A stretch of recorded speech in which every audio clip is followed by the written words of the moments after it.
Government precautionary action எடுக்கிறதுனால hotel வணிக ரீதியான சிலிண்டர்களுக்கு கொஞ்சம் தட்டுப்பாடு இருக்கும். நீங்கள் வந்து கண்ட்ரோலாக பண்ணிக்கோங்க. ரஷ்யா ஆல்ரெடி நமக்கு வந்து க்ரூடு கொடுக்க ஆரம்பிச்சிடறாங்க, கேஸும் கொடுக்கறதுக்கு அவங்க பேசியிருக்காங்க. ஸோ இது இல்லாமல் அரசாங்க முன்னெச்சரிக்கை நடவடிக்கை வீடுங்களுக்கு ரொம்ப முக்கியம் அப்படின்றதுனால வணிக ரீதியான விஷயங்களை வந்து கண்ட்ரோல் பண்ணுங்கன்னு சொல்லியிருக்காங்க. சிலிண்டர் வந்து மத்திய ஆட்சியை சம்மந்தப்பட்டது. இதை வச்சு இங்கே அரசியல் நடக்கலாம். என்னுடைய புரிதல் வந்து இது அரசியலாக்கப்படுதுன்றது தான். ஏன் அப்படின்னு நான் சொல்கிறேன்னா, 15ஆம் தேதியும் வந்து விஜய்க்கு ஒரு சம்மன் கொடுத்துருக்காங்க சார். மறுபடியும் போக வாய்ப்பு இருக்கா? போக மாட்டார். ஏன் சார்? தலைமலை கத்தி தொங்குறது அப்படின்னா இந்த கரூரை வச்சு என்ன பண்ண முடியும் அப்படின்னு நினைப்பாங்கன்றது தான் எல்லாரும் பேசப்படுறது. பவன் கல்யாண் மூலியமாக பேசப்படுது அப்படி இப்படின்னு நிறைய ஹெட்லைன்ஸ். இங்கே இருக்கிற ஆளுங்கட்சியால் திட்டமிட்டு பரப்பப்படுதா அப்படின்றது தான். ஏன்னா இந்த சிறுபான்மையர் ஓட்டம் இப்போ அவர் விஜய்க்கு போகிறத தடுக்கிறதுக்கான ஒரு யுத்தியாக தான் இதை பார்க்கணும். இப்போது இந்த இதை வச்சு அவங்க கார்னர் பண்ண திருப்பி பிஜேபி கார்னரை வச்சு திருப்பி சிறுபான்மை விஜயை சப்போர்ட் பண்ணுறதுக்கு அதிகமாக வாய்ப்பு இருக்குது. அவங்க பலத்தையும் ஏற்றுறாங்க, எதிரியையும் வீக் ஆக்குறாங்க, அதுக்காக பணத்தையும் இறக்காமல் இல்லை. ஸோ 360 டிகிரிலையும் வேலை பார்க்குறாங்க. இதில் எதிர்கட்சின்னு சொல்கிற அதிமுகவில் எடப்பாடி என்ன பண்ணுறாரு? மைக்கு போய் பிரச்சாரத்தை தவிர ஒன்றும் நடக்கல. இன்னும் வந்து தொகுதி உடன்பாடு கூட நடக்கலை.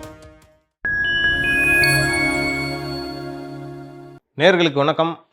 இன்றைய சீகே டாக் நிகழ்ச்சியில் பல்வேறு அரசியல் மற்றும் சமூக நிகழ்வு குறித்து சமூக ஆர்வலர் திரு சீகே அவர்களோடு பேசவிருக்கிறோம். வாருங்கள் நிகழ்ச்சிக்குள் செல்லலாம். வணக்கம் சார். வணக்கம் தேவா. சார், இந்தியா முழுவதும் இந்த கேஸ் தட்டுப்பாடு வந்து அதிகரிச்சிருக்கிறதா தகவல்லாம் வெளியேற்றுக்கு நீ ஃபுல்லாகவே அதுதான் வந்து டாப்பிக்காக இருக்குது சார். நான் கூட போய் கிரவுண்டில் போய் சர்வேலாம் எடுத்தேன். ஹோட்டல் ஓனர்ஸ்லாம் பல பேர்கிட்ட பேசினேன். அவங்களும் வந்து அவங்களோட வருத்தத்தை தெரிவிச்சுட்டு இருக்காங்க சார். கவர்மெண்ட் இந்த விஷயத்தில் வந்து ரொம்ப சுறுசுறுப்பாக ஹேண்டில் பண்ணி இந்த விஷயத்தை வந்து கரெக்ட் பண்ணிடணும் அப்படின்னு சொல்கிறாங்க சார். ஏன்னா வியாபாரன்றது அவங்களுடைய வாழ்வாதாரம். அது வந்து முடங்கும் போது அவங்க ரொம்ப கவலைப்படுறாங்க சார். இதை பற்றி உங்களுடைய கருத்து? தேவா, இது இன்டர்நேஷ்னல் பொலிட்டிக்கல் செனரியோவில் நடக்கிற சில சேஞ்சஸ். ஸோ இதை வந்து நம்ம 19 கவர்மெண்ட் கம்ப்ளைண்ட் பண்ணுறது செய்கிறதுக்கெல்லாம் லாஜிக்கில் கவர்மெண்ட் ப்ரிகாஷனரி ஆக்ஷன் எடுக்கிறதுனால ஹோட்டல் வணிக ரீதியான சிலிண்டர்களுக்கு கொஞ்சம் தட்டுப்பாடு இருக்கும். நீங்கள் வந்து கண்ட்ரோலாக பண்ணிக்கோங்க அப்படின்னு ஒரு அறிக்கை விட்டுருக்காங்க. கிடைக்காதுன்னு சொல்லி சில இடத்துக்கு சொல்லியிருக்கலாம். சில இதில் நல்லா யூஸ் பண்ணுறவங்க பண்ணலாம். இப்போ ஸ்டார் ஹோட்டல்ஸ் இப்போ கொஞ்சம் நல்லா இந்த மல்டி செயின் ரெஸ்டாரண்ட்ஸ்லாம் பார்த்திங்கன்னா இந்த ஸ்டீம் பாயில் கான்செப்ட் தான் வச்சுருக்காங்க. சிலிண்டர் கொஞ்சம் அந்த சிலிண்டர் யூஸ் பண்ணலன்னா கூட அவங்க அந்த எலக்ட்ரிசிட்டி ஸ்டீமராகவும் இதெல்லாம் கூட சில பேர் யூஸ் பண்ணி பண்ணுறாங்க. அதெல்லாம் ரன்னை தான் ஆகும். இங்கே இந்த நார்மல் ஃபாஸ்ட் ஃபுட்ஸு இந்த மாதிரி இடத்துல இந்த சிலிண்டர்ஸுடைய உபயோகம் அதிகமாக இருக்குது. பெங்களூரில் ஆல்ரெடி நாளிலேருந்து 10ஆம் தேதி ஐ திங்க் இன்னிலேருந்து ஹோட்டலில் இயங்காதுன்னு சொல்லியிருக்காங்க. இங்கே நம்ம ஊரில் இருக்குது. பட் அரசாங்கம் இப்போது அறிக்கை ஒன்று விட்டுருக்கிறது என்னென்னா, அதுக்குன்னு ஒரு எஸ்மா சட்டம்னு ஒன்று இருக்குது. அந்த சட்ட பிரகாரம் ஆக்ஷன் எடுக்க போடணும். அப்போனா என்ன தெரியுதுன்னா, பதுக்க ஆரம்பிக்கிறாங்க. இப்போ டிமாண்டை யூஸ் பண்ணி இப்போ 1000 ரூபான்ற பொருளை 2000 ரூபாய்க்கு விற்கலாம் அந்த டைமில் அப்படின்னு நினைக்கிறத அவங்களுக்கு இன்ஃபர்மேஷன் வர்றதுனால இருக்காங்க. அரசாங்கம் துரிதமாக நடவடிக்கை எடுத்துகிட்டு இருக்காங்க. எனக்கு தெரிஞ்சு நான் பார்த்த வரைக்கும் என்னென்னா, ரஷ்யா ஆல்ரெடி நமக்கு வந்து க்ரூடு கொடுக்க ஆரம்பிச்சிடறாங்க, கேஸும் கொடுக்கறதுக்கு அவங்க பேசியிருக்காங்க. ஸோ இது இல்லாமல் வேறு எந்த சோர்ஸ்லேருந்து வேணால் நம்மளுக்கு வாங்கிறதுக்கு அழகு இப்போ வாங்கியாச்சுன்னு அறிவிச்சிருக்காங்க மத்திய அரசு. ஸோ இந்த ட்ராவல் பீரியட் நமக்கு ஆல்ரெடி கணக்கு பிரகாரம் ஒரு 5லேருந்து 6 மாதம் வேணால் கையிருப்பு இருக்குதுன்னு சொல்லியிருக்காங்க. இந்த பெட்ரோலியம் ப்ராடக்ட்ஸ் இந்த இதுக்கானது. கேஸுக்கானது மட்டும்தான் இப்போ எப்படி இருக்குன்னு, அதாவது அந்த ப்ராசஸ் புதுசாக க்ரூடு வந்து டக்குன்னு கிடச்சிடுது. கேஸுக்கான எரிவாயுவுக்கான ப்ராசஸோ டீலிங்கோ இதெல்லாம் கொஞ்சம் டிலே ஆகும். அப்படின்றதுனால மேபி அரசாங்கம் முன்னெச்சரிக்கை நடவடிக்கை வீடுங்களுக்கு ரொம்ப முக்கியம் அப்படின்றதுனால வணிக ரீதியான விஷயங்களை வந்து கண்ட்ரோல் பண்ணுங்கன்னு சொல்லியிருக்காங்க. ஏன்னா காலையிலே வந்து இந்த மேட்ரு ரொம்ப பரபரப்பாக பேசிகிட்டு இருக்க நேரத்தில் முதல்வர் ஸ்டாலின் தலைமையிலேயும் அந்த ஆலோசனை கூட்டம் நடந்துச்சு. ஆனால் நான் வந்து சில இந்த ஹோட்டல் உரிமையாளர்கள்லாம் கிட்ட பேசும்போது என்ன சொல்கிறாங்கன்னா, இது வந்து பார்க்குறப்பங்க திடீர்னு ஏதோ கொரோனா டைம் எங்களை வந்து ஞாபகப்படுத்துது அப்படின்ற மாதிரி விஷயத்தையும் சொல்கிறாங்க. ஏன்னா இன்றைக்கி வந்து இளைஞர்கள் வந்து பல இடத்துலேருந்து வராங்க. அவங்களுக்கு வந்து உணவு கொடுக்கலன்னா வந்து பெரிய பிரச்சனை யார் அப்படின்றத அவங்க சொல்கிறாங்க சார். அதெல்லாம் இது வந்து இங்கே ஆளுங்கட்சி வேறு, சிலிண்டர் வந்து மத்திய ஆட்சியை சம்மந்தப்பட்டது. இதை வச்சு இங்கே அரசியல் நடக்கலாம், இல்லை உண்மையாகவும் இருக்கலாம். என் பாயிண்ட் என்னன்னா, என்னுடைய புரிதல் வந்து இது அரசியலாக்கப்படுதுன்றது தான். என்ன ஏன் அப்படின்னு நான் சொல்கிறேன்னா, ஆல்ரெடி ப்ரைவேட் ஹோட்டல்ஸ்க்கெலாம் வந்து பயோ சிஸ்டமே நம்ம ஏற்கனவே நம்ம எந்த நேரத்தில் போன வீடியோவில் பேசணுமோ தெரில. ஒருத்தர் கூட வந்து கமெண்டில் சொல்லியிருந்தார், அதெல்லாம் எவ்வளோ பெரிய ப்ராசஸ் தெரியுமா அப்படின்னு சொல்லிட்டு. எல்லா ஹோட்டல்கள்லேயுமே அந்த கழிவுகளை அங்கேயே ரீப்ராசஸ் பண்ணி அதை பயோகேஸாக எடுத்து அங்கேயே யூஸ் பண்ணுற அளவுக்கான சிஸ்டம் இருக்குது. சென்னையில் ஒரு ஒரு ஒரு நிறுவனம், அந்த நிறுவனம்னா கீழே நான் போடுறேன், அந்த நிறுவனம் வந்து இதை தான் பண்ணுறாங்க எல்லா ஹோட்டலுக்குமே பேசி. இது ஆக்சுவலாக சட்டமே இருக்குது. எல்லா ஹோட்டல்லையுமே வீணாக்கப்படுறது, அதை எத்தனை போய் கழிவாக அப்படியே அனுப்புவாங்களே, வீணாக்குற பொருள், சாப்பாடு, காய்கறி எல்லாத்தையுமே ஒரு ப்ராசஸ் பண்ணி அந்த ப்ராசஸில் வந்து வர பயோகேஸை அவங்க யூஸ் பண்ணணும் அப்படின்றது. சில அது இருந்தால் தான் அந்த அப்ரூவலுன்ற ப்ராசஸ்குள்ளெல்லாம் சில கண்டிஷன்ஸில் இருக்குது. பெரிய பெரிய ஹோட்டல்லாம் பண்ணிகிட்ருக்காங்க, பண்ணுறாங்க. நல்ல விஷயம் சார். இது ஆல்ரெடி இருக்குது. இது வந்து இப்போ என்னென்னா இந்த சட்டத்தை வந்து ரொம்ப ஸ்ட்ராங்காக இம்ப்ளிமெண்ட் பண்ணணும், ஸ்ட்ரிக்டாக பண்ணணும். இது மத்திய அரசுடைய இது. இங்கே இருக்க மாநில அரசுகள் அது முன்னெடுத்து இது எல்லா இடத்துலையும் இருக்குதா அப்படின்றத என்ஷூர் பண்ணணும். அப்போ இருக்கும் போது இந்த வணிக ரீதியான சிலிண்டர் சப்ஸ்டியூட் அதுக்கு என்னென்னா பயோகேஸ் அவங்களே அங்கே ப்ரொடக்ஷன் பண்ணுற இதுக்கான அடர்த்தி கம்மியாக இருக்கும் நம்ம இந்த இதில் இருக்கு. அதனால் அதனுடைய பர்னர்ஸும் இதெல்லாம் கொஞ்சம் பெருசாக இருக்கும். இதுக்குன்னு ஒரு சிஸ்டம், ஒரு அடுப்பு, 2 அடுப்பு, அந்த ஒரு கிட்டு சிஸ்டம் வந்து வைக்கணுன்றது இருக்குது. இப்போது இது மூடனா ஒரு பெரிய நிறுவனத்துக்கு 1 கோடி ரூபாய் லாஸ் ஆகுதுன்னா அந்த இம்ப்ளிமெண்டேஷன் பண்ணி அது வேஸ்டேஜை வச்சு அவங்க ப்ரொடக்ஷன் பண்ணி அதை பண்ணால் அது ஆகாது, நடத்தலாம்ல ஒரு குறிப்பிட்ட அளவுக்கு அது. ஸோ நீங்கள் வந்து எல்பிஜிவே டிபெண்ட் பண்ணி இதுவாக இருக்குதுன்னு நினைக்கிறோமோ, இத்தனைக்கும் அது free gas, one time investment. நீங்கள் அதை போட்டு உங்களுடைய கழிவுகளை எடுத்து உங்ககிட்ட வர கழிவை தான் எடுத்து போட போகிறீங்க. ஒரு மினிமம் யூசேஜுக்காச்சும் யூஸ் ஆகும். அது யூஸ் ஆகும். ஒரு 30% 40% யூசேஜுக்கான ப்ராசஸ். நீங்கள் இப்போ ஒரு அரிசி வேக வைக்கிறீங்கன்னா உலை வச்சு தண்ணி எடுக்கிறதுக்கு ஆன ப்ராசஸ் இருக்கும். இப்போ இந்த மாதிரியான இதெல்லாம் இருக்குது. இன்னொன்று இந்த ஜெட் அடுப்புன்னு இப்போ நிறையா அந்த சின்ன சின்ன குச்சிகளை போட்டு அந்த அடுப்பு பண்ணுற அதில் 2000 ரூபாயில் இருக்குது. இப்போ நம்ம இண்டக்ஷன் ஸ்டவ்ஸுக்கு நம்ம பழகியிருக்கோம். ஸோ இதை வந்து எல்லா வீட்டிலும் ஆல்மோஸ்ட் எனக்கு தெரிஞ்சு ஒரு 50-60% வீடுங்களில் இண்டக்ஷன் ஸ்டவ்ஸு இருக்குது. மேபி இந்த தேர்தல் நேரத்தில் இதுதான் பெரிய பிரளயமாக இருந்தால் நம்ம ஆளுங்க இண்டக்ஷன் ஸ்டவ் ஃப்ரீயாக கொடுத்தாலும் கொடுத்துருவாங்க போல. ஏன்னா 2500-3000 ரூபா தான் வீடுங்களுக்கு சீப்பும் கூட. வீட்டில் எலக்ட்ரிசிட்டியில் போட்டு சமைச்சிக்கோங்கன்னா நடந்துடும். ஸோ நான் இது சொல்கிற எல்லாத்தையுமே எக்ஸாக்டரேட் பண்ணி அதில் இருக்க தீமையையே பார்க்குறத விட அதுக்கு என்ன சொல்யூஷனு, அதுக்கு என்ன மாற்று, அதுக்கு நம்ம எப்படி பண்ணலான்றது அடாப்ட் பண்ணுறதை பார்க்கணும்.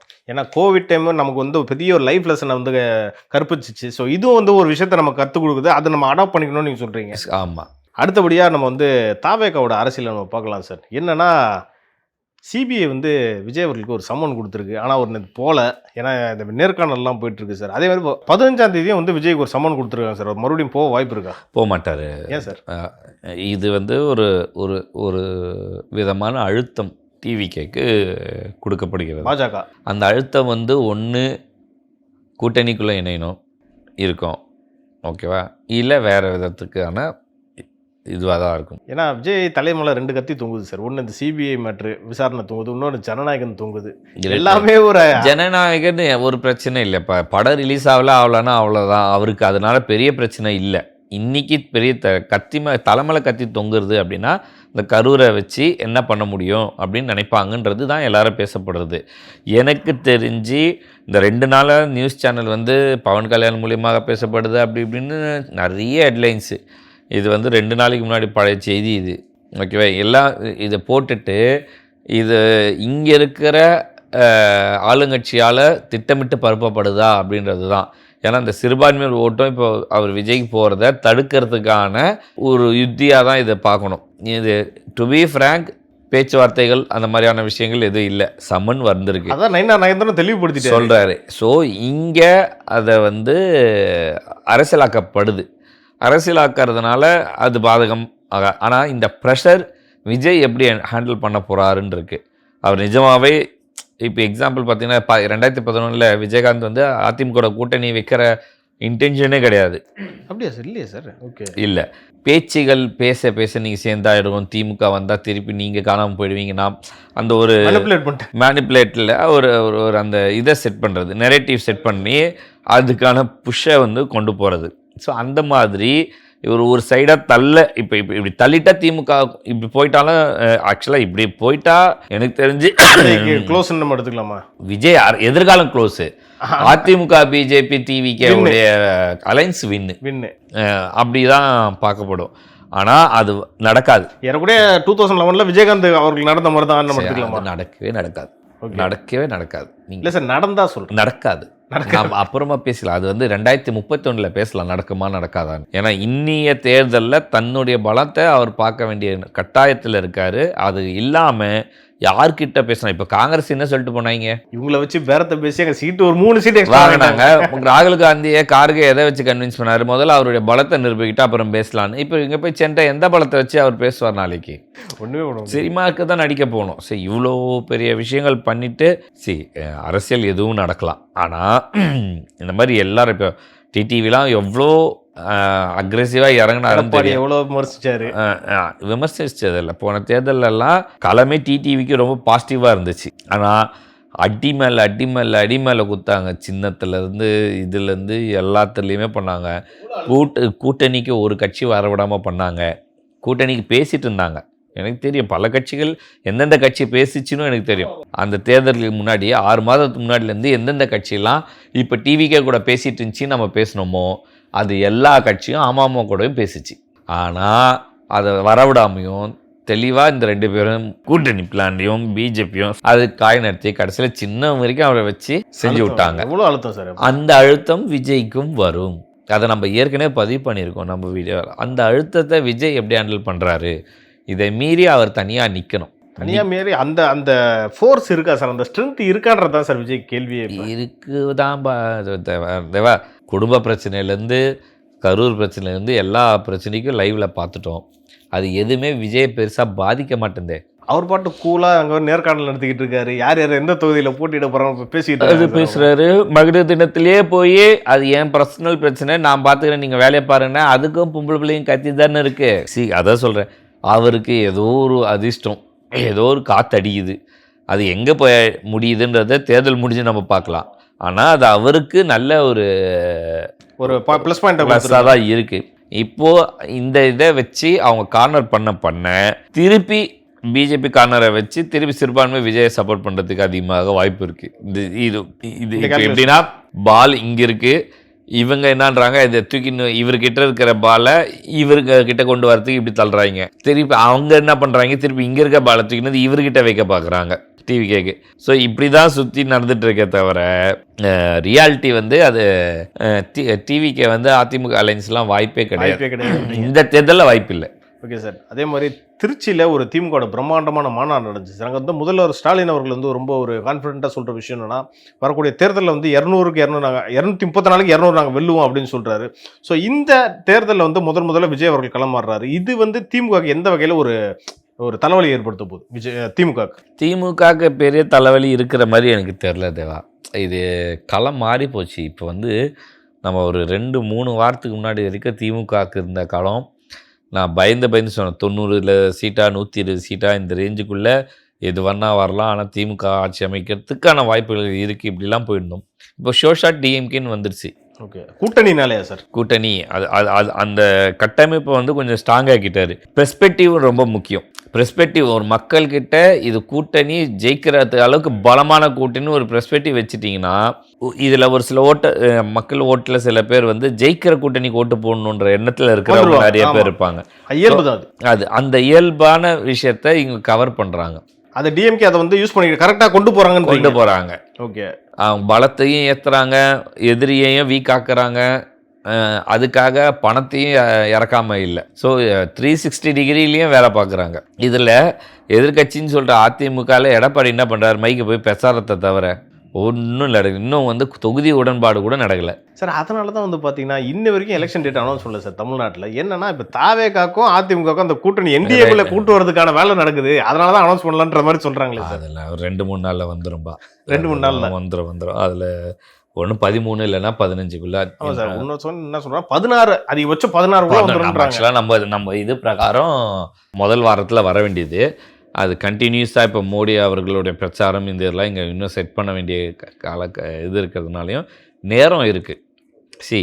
பிரச்சாரத்துக்கு 20லேருந்து 24, 25 அதிகபட்சம் அவ்வளோதான் தருவாங்க. ஒரு மாதம்லாம் விட மாட்டாங்களா?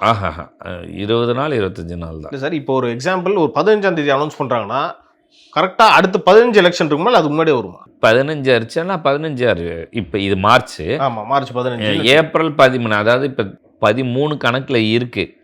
10 நாள். நாளைக்கு என்ன தேதி? 11. ஏன்னா 12, 13க்கு தேதி அறிவிச்சிருவாங்க. ஒரு வாரம் 10 நாள் வந்து வேட்புமனு விருப்பமனு தாக்கலுக்கு இருக்கும். அதுலேருந்து 20 நாள் இருக்கும். இப்போ 10ஆம் தேதி 11ஆம் தேதி வரைக்கும் தான் கணக்கு. ஒரு நாள் லீவு. போலிங் டேக்கும் ஒரு நாள் முன்னாடி இருக்குன்னு வச்சுக்கோங்க. ஒரு எக்ஸாம்பிள் 13 போலிங் இருக்குன்னா அதிகபட்சம் 45 நாள் கணக்கு வச்சுக்கோங்க. ஏன்னா போன எலெக்ஷன் 2020 எலெக்ஷன் அப்போ February 28 வந்து நோட்டிஃபிகேஷன் வந்துச்சு சார். எலெக்ஷன் வந்து April 6 நடந்துச்சு. நீங்கள் சொல்கிறபடி பார்த்தா ஒரு 45 நாள். 35 நாள் சார். இல்லைப்பா, மார்ச்லேருந்து ஏன்னா 28 February. ஆமாம், மார்ச் ஒரு 31, 6ஆம் தேதி எலெக்ஷன் April 6. February 28, சாரி 36 நாள் 35 நாள். அதே 35 நாள் கணக்கில் தான் வரும். தேதி வந்து இப்போ இந்த 6ன்றத இப்போ இந்த 28 தள்ளி இப்போ ஒரு வாரம் தள்ளி இருக்கும். தள்ளி வரும். 15ஆம் தேதி இந்த பள்ளி விடுமுறை இதெல்லாம் கணக்கு வச்சு ஸ்கூல் வெக்கேஷன் ஓப்பன் ஆகி நிறைய பேர் ஊருக்கு போயிட்டாங்கன்னா அதுவும் கணக்கில் பார்ப்போம். அதையும் பார்த்து சப்போஸ் அதுக்கேற்ற மாதிரி தேதிகளில் வச்சாங்கன்னா ஸோ இதெல்லாமே இருக்குல்ல. எலெக்ஷன் கமிஷன் இதெல்லாமே பார்ப்பாங்கன்றீங்க. எலெக்ஷன் கமிஷன் பார்க்குறாங்களா மற்றவங்க பார்க்குறாங்களா எனக்கு தெரியல. பார்க்குறாங்க. ஓகே, இதெல்லாம் பார்த்து தான் வரும். நான் ஏற்கனவே சொன்ன மாதிரி விஜய் அவர்கள் இன்றைக்கி இந்த நேர்காணல்லாம் நடத்தினார்ல சார், இந்த வேட்பாளர்களில் அங்கே வந்து சில விஷயம் வந்து அரசல் புரசலாக சொல்லிட்டு இருக்காங்க. விஜய் வந்து 2 தொகுதியில் போட்டியிட போகிறாங்களா. என்னன்னா ஏற்கனவே நம்ம பேசுன மாதிரி பெரம்பூர், இன்னொன்று வந்து திருச்சி கிழக்கா சார். ஏன்னா இந்த 2 இடத்துலையுமே பார்த்தீங்கன்னா கிறிஸ்தவர்கள் ஓட்டு அதிகம் சார். ஸோ இதை டார்கெட் பண்ணி நிற்கிறாரா? சரி, இயல்பான விஷயம் தானே. சிறுபான்மையோரை நம்ம இன்டர்வியூ ஆரம்பித்ததுலேருந்து காலங்காலமாக பேசுகிறோம். அவர் சிறுபான்மை ஓட்டை கவர் பண்ணுறாருன்னு. அது பிரகாரம் அவர் நிற்கிறதுக்கான வாய்ப்பு அதிகம்தான். சரி, ஒரு தலைவர் முதல் தடவை தேர்தலில் நின்று ஒரு தொகுதியில் நின்று அது சப்போஸ் தோல்வியுற்றால் அது பாதிப்பு. ஸோ 2 தொகுதியில் நின்று 1த்தில் ஜெயிச்சு 1 தோற்றா கூட பிரச்சனை இருக்காது. இல்லை 2த்துலேயும் ஜெயிச்சிட்டாலும் 1 ரிசைன் பண்ணிவிட்டு ஒரு தொகுதியை வச்சுக்கலாம் சார். அது வந்து மக்கள் மத்தியில் ஈடுபடுமா சார்? என்னன்னா 2 இடத்துல நிற்கிறாங்க. ஜெயலலிதா அவர்களே நின்றுருக்காங்க இதுக்கு முன்னாடி. ஏன்ப்பா மக்கள் மத்தியில் எது பண்ணோம்? ஒரு இடைத்தேர்தல் வரப்போகுது, பணம் பொருளை போகுது. ஒரு திருமங்கலம் 100-150 கோடி ரூபா ஃபார்முலா வேலை செய்ய போது அவன்பா ஜாலியாக இருப்பான்ப்பா. நீங்கள் அதில் நீங்கள் நம்ம மக்கள் வந்து நீங்கள் என்ன பண்ண போறீங்க இது பண்ண இதையே யோசிச்சிடலாம். இல்லை ஓட்டு போடுற அன்றைக்கி நான் எனக்கு என்ன அது அவங்க கடமையாக அவங்க செய்வாங்க. அது நீங்கள் அதுக்கு மேலே ரொம்ப நம்ம எதிர்பார்த்துக்கலாம். இது அரசியலாக்கப்படுறவங்க மட்டும்தான் மக்களுக்கு இது மக்கள் இப்படி பண்ணிட்டாங்க அப்படி யோசிப்பாங்க இப்படி செய்வாங்கன்றதெல்லாம் இருப்பாங்க. இவங்க சொன்னதுக்கப்புறம் தான் மக்களுக்கே அது ஒன்று புரிதல் வரும். புரியுதா? ஆனால் ரியாலிட்டி அது இல்லை. ஏன்னா இன்னைக்கு மக்களுக்கு ஒரு பிரச்சனை இருக்குது, நாளைக்கு இன்னொரு பிரச்சனை இருக்குது, நாளைக்கு இன்னொரு பிரச்சனை இருக்குது. அவன் குடும்ப பிரச்சனை இருக்குது, அவன் பர்சனல் எல்லா பிரச்சனையும் பார்த்துட்டு வரும்போது இவன் அடிச்சுக்கிறானா முடிச்சுக்கிறானா, இவன் சேர்றானா பிரியிறானா வரானா போறானான்றதெல்லாம் அவங்களுக்கு வேலை இல்லை. கரெக்டாக சொன்னீங்க சார். நான் அது இது சர்வே எடுக்க போயிருந்தேன்ல, நான் அவன்கிட்ட கேட்குறேன் இங்கே இந்த தொகுதியோட எம்எல்ஏ செயல்பாடுகள்லாம் எப்படி இருக்குது, உங்களுக்கு என்ன பிரச்சனை, அதை பற்றிலாம் எங்களுக்கு தெரியாது, எங்களுக்கு வியாபாரம் முக்கியம், ஓட்டு போடுற அன்றைக்கி எங்களுக்கு பிடிச்ச கட்சிக்கு ஓட்டு போடுவோம், அவ்வளோதான் சார். அவ்வளோதான், இது நிஜம், அவ்வளோதான். இதை ரொம்பலாம் இதை வந்து திமுகக்குன்னு ஒரு ஓட்டு இருக்குது, அதிமுகன்னு ஓட்டு இருக்குது. அவங்கள்ட்ட போய் போடுவாங்க. அவங்கள கரைவெட்டிக்கு பிறகு கரெக்டாக தேர்தல் நேரத்தில் எல்லாரும் இறங்கி வேலை செய்வாங்க. அடுத்துட்டு அவன் வேலை பார்க்க போவான், வியாபாரம் பார்க்க போவான். வாக்குறுதியை நிறைவேற்றினாங்களா இல்லை அதை பற்றி கவலையே கிடையாது சார். முட்டு கூட கொடுப்பாங்க. ஏற்றுனா பெருமை பேசுவாங்க, ஏற்றலைன்னா முட்டு கொடுப்பாங்க. இதெல்லாம் நடக்கும். பட் ரியாலிட்டி மக்களுக்கு 1000 பிரச்சனை இருக்குது. சரியா? அவங்க அதை பார்க்கறதுக்கே முடியாது. இவங்க என்ன பண்ணுறாங்கன்றதெல்லாம் பார்த்து அதுக்கு அதெல்லாம் இல்லை. 2 தொகுதியில் நின்னார். ஒரு தொகுதி இப்போ சப்போஸ் அவர் ஆளுங்கட்சியாக வந்துட்டா இன்னும் பிரம்மாண்டமாக அவர் கூட்டணி அவர் கட்சி வேட்பாளர் ஜெயிக்க போகிறாரு. அவர் எதிர்கட்சியாவோ இதுலேயே போகிறாருன்னா ஆளுங்கட்சி அங்கே ஜெயிச்சே ஆகணுன்றதுக்கு மொத்த சிஸ்டத்தையும் இறக்கும். அப்போ அங்கே பணம் விளையாடும். அந்த தொகுதி மக்களுக்கு அது பெரிய வருவாங்க. 2 தொகுதி இல்லைன்னா அந்த 2 தொகுதியில் ஏதோ ஒரு தொகுதி ரொம்ப அதிர்ஷ்டம் நம்ம நினச்சிக்க வேண்டியது தான். ஓகேவா? யாரெல்லாம் 2 தொகுதி நிற்கிறாங்க முக்கியமானவங்க ராஜினாமா பண்ணி வரதோ அதெல்லாம் ரொம்ப அதிர்ஷ்டமான தொகுதிகள். அப்படி பார்த்தா இந்த 5 வருஷத்துல ரொம்ப அதிர்ஷ்டமானதுன்னா ஈரோடு கிழக்கு தான் சார். எத்தனை எலெக்ஷன் 3 21 23 அது வந்து நான் வந்து தப்பு நாம வந்து அது வந்து நான் ரிசைன் பண்ற விஷயங்கள பேசுறேன். அது வந்து ஒரு துரதிர்ஷ்டமான சம்பவத்தினால இடைத்தரகர்கள் வருது. விஷயம். அதை நம்ம அப்படி பார்க்கறோன்னா அதுவும் அவங்க வந்து அவங்க குடும்பம் வந்து பாரம்பரியமான குடும்பம். ஸோ அந்த விஷயத்தை வந்து பார்க்கல. பட் எஸ் அதில் வந்து மக்களுக்கு பலன் அடைஞ்சிருப்பாங்களா இவங்களாம் இல்லைன்னா கண்டிப்பாக, ஏன்னா ஆளுங்கட்சிக்கு அதுக்கு முக்கியம் தேவைப்படுது. ஸோ அதை பண்ணியிருப்பாங்க. ஒரு தடவை இவரை வச்சு ஜிக்கு வச்சாவே அடுத்த தடவை அவங்களே நின்னாங்கன்னு நினைக்கிறேன். திமுகவே நின்னாங்க. திமுகவே நின்னாங்க. அதுவும் தேமுதிகலேருந்து போன விசி சந்திரகுமார் நிற்க வச்சாங்க, ஜெயிக்க வச்சாங்க. அவருக்கு அது அதிர்ஷ்டம். ₹1 அவர் கையிலேருந்து செலவு பண்ண வேண்டிய அவசியம் இருக்காது. ஜாலியாக ஜெயிச்சிடலாம். சரி, அதுக்கெல்லாம் வந்து ஒரு பெரிய மச்சம் வேணும். அதிர்ஷ்டம் மச்சம். மக்களே மச்சத்தில் இருக்கலாம்.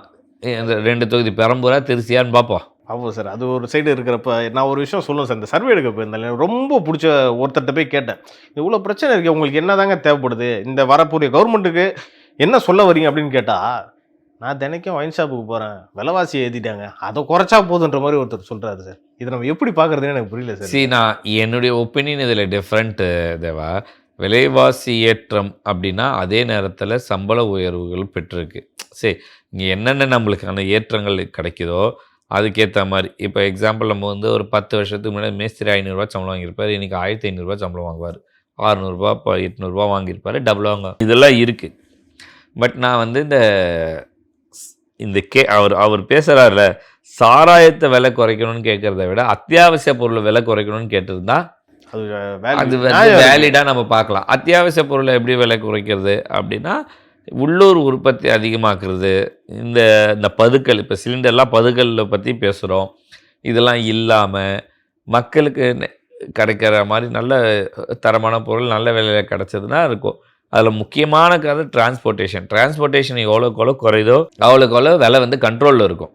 ஓகேவா? ஏன்னா நீ டீசல் தான் அந்த பிரயாணத்துக்கு வண்டியுடைய டிரான்ஸ்போர்ட்டுக்கான அதிகமான செலவு. அதை கண்ட்ரோல் பண்ணிட்டாங்கன்னா இந்த விலைவாசிகள் குறையும். இது குறையுமா? அது இப்போ ₹100 டீசல்னால் ₹100 வந்து குறையுமானா குறையாது. ஏறாமல் பார்த்துக்கிட்டா அதுவே போதும். நீ வெங்காயத்தை டிமாண்ட் பண்ணால் சேர்த்து வச்சுக்கிட்டு நீ நாசி பக்கம்லாம் போனேன்னா வெங்காயம் மண்டியை வந்து குடோன் மாதிரி வாங்கி உள்ளே ஸ்டோர் பண்ணி வைக்கிறதுக்கு ஒரு சிஸ்டம் இருக்குது. நீ விலை அதிகமான விளைச்சல் இருக்கும் போது அதை எடுத்துகிட்டு போய் ₹1 ₹2 கிலோவை வாங்கின்னு போய் அது ஒரு கூண்டு மாதிரி வச்சுருவாங்க. அதில் ஒரு 100 லாரி லோடு அடுக்க முடியும். அதுக்கு வாடகை மாதத்துக்கு ₹3000 ₹6000 ஏதோ வாங்குவாங்க. அதை போட்டு ஸ்டோர் பண்ணி வச்சுட்டு அந்த மழை காலம் இருக்குது தெரியுமா, அப்போ ₹50 ₹60 போகும். அவனுடைய லாபம் எங்கே? டிமாண்டை கிரியேட் பண்ணுறதுக்கு. டிமாண்ட் கிரியேட்டில் ஸ்டோர் பண்ணும் போது அந்த தேவைப்படுற இடத்துக்கு அதை எடுத்து யூஸ் பண்ணுறது. அப்போ அங்கே விலை இப்போ நான் ₹2 வாங்குகிறேன், ₹10 வாங்கினாலே ஒரு வருஷத்துல எனக்கு 5 மடங்கு லாபம். ஓகேவா? அது ₹20 ₹30 போகும்போது அவங்களுக்கு இன்னும் பல மடங்கு லாபம் இருக்குது. இதை வியாபாரமாகவும் பண்ணுறாங்க. சில பேர்லாம் போய் ஒரு யார்டு அவனே சோர்ஸ் பண்ணி எடுத்துகிட்டு வந்து ஒரு இடத்துல வைப்பான். அதுக்கான பணத்தை நீங்கள் ஒரு ₹3,00,000 கட்டிட்டிங்கன்னா அந்த டிமாண்டு வரும்போது என்ன விலைக்கு போதோ அந்த பணம் உங்களுக்கு, அதில் அவங்களுடைய வாடகை, தர வாடகை, அந்த பில்டிங் வாடகைலாம் கழிச்சிட்டு உங்களுக்கு பணம் வந்துடும். ஸோ இதெல்லாமே தொழில். சரி, இதெல்லாம் பதுக்கல், இதெல்லாமே அவாய்ட் பண்ணி ப்ராப்பராக போகுது அப்படின்னா அது வந்து விலைவாசி கண்ட்ரோலில் பண்ண முடியும். ஆனால் குடியை வச்சுலாம் பண்ணுறதெல்லாம் சரி, அது காமிக்கலாக இருக்குது. அது தவிர்த்துருக்கலாம். ஓகே சார், நேரத்துக்கும் கருத்துக்கும் நன்றி சார். நன்றி.